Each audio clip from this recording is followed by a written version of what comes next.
Straight talk Donald Trump, India won't be bullied by you, but Trump has fundamentally miscalculated. This is India, not some pliant client regime that buckles under Washington's economic blackmail. On Monday evening, the Ministry of External Affairs delivered a surgical strike on American duplicity.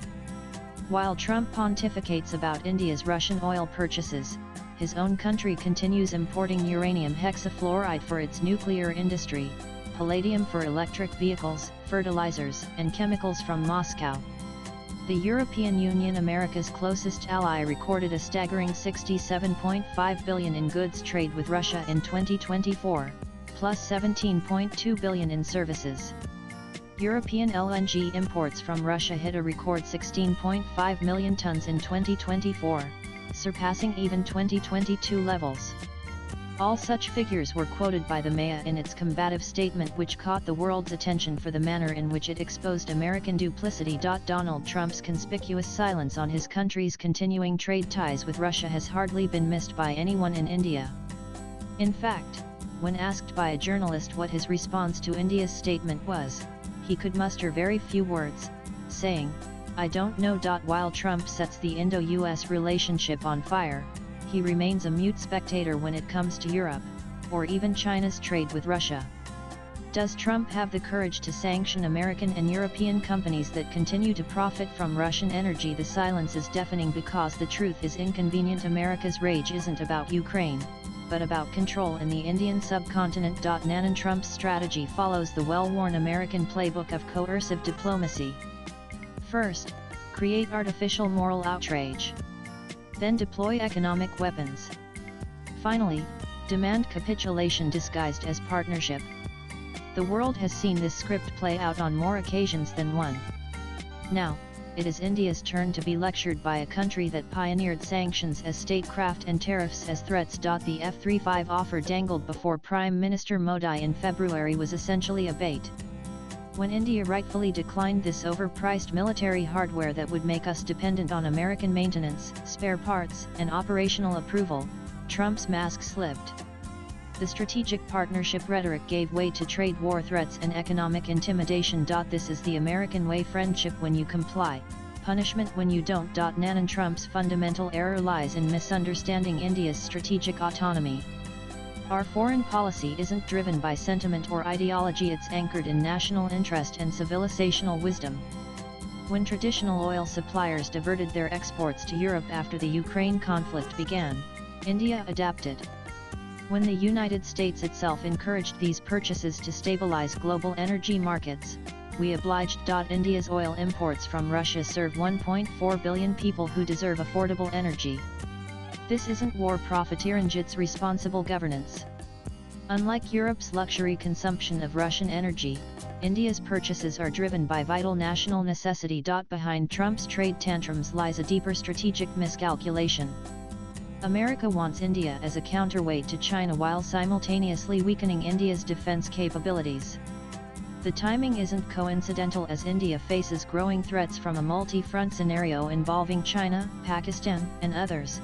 Trump demands we abandon our most reliable defense partner, Russia. India currently operates over 270 Russian Su-30 Mki fighters and has also purchased 5 S-400 air defense systems. These systems proved their worth during Operation Sindoor, successfully intercepting hundreds of Pakistani drones and missiles. Russia offers technology transfer, source code access, and integration flexibility that no Western supplier provides. The F-35, by contrast, comes with built-in restrictions, NATO-only integration, and American operational oversight. Trump's demand that India abandon its proven defense partnership with Russia while facing existential threats exposes the hollowness of American assurances. When push comes to shove, will American weapons arrive without strings attached? Will U.S. technology transfers be unconditional? The answer is written in decades of American arms embargoes, technology denials, and conditional support. The me-scorching response reflects India's diplomatic maturity. Unlike previous eras when India might have sought accommodation with American pressure, today's India calls out hypocrisy by name. When Trump threatens substantial tariff increases, India calmly notes that it will take all necessary measures to safeguard its national interests and economic security. The message from New Delhi is loud and clear. India will not be bullied into submission by a president who confuses bluster with diplomacy.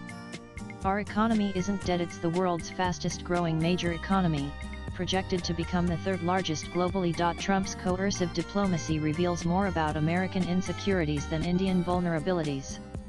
A confident superpower does not threaten allies with economic warfare. A secure alliance leader does not demand exclusive loyalty from partners facing existential threats. However, the fact is that Donald Trump remains a highly insecure leader at his core. Hence, his desire to secure a win against India by forcing New Delhi to bend the knee. Unfortunately for him, India has no plan to take the easy way out. Submission is easy, but standing up to a bully when it matters most is what the world will remember in the times to come. India's strategic autonomy should not be confused as anti-American. We will engage with Washington where interests align, resist where they diverge, and maintain independent decision-making always. This approach has served India well through the non-aligned movement, the Cold War's end, and the rise of multipolarity. It will serve us well through Trump's tantrums too. And Donald Trump can keep his tariffs, sanctions, and threats. India has faced worse from more dangerous adversaries and emerged stronger. We've built our nation on principles, not pressure. We've grown our economy through innovation, not intimidation. We've secured our borders through strategic partnerships, not strategic subservience. Trump wants India to choose between America and our national interests. That's not a choice, but an insult. India will buy oil where it's cheapest, weapons where they're most effective, and partnerships where they're most beneficial. American approval is neither sought nor required.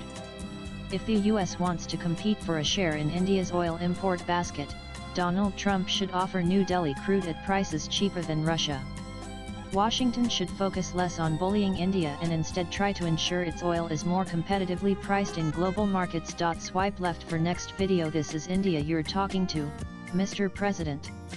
We don't yield to pressure. We don't follow diktats.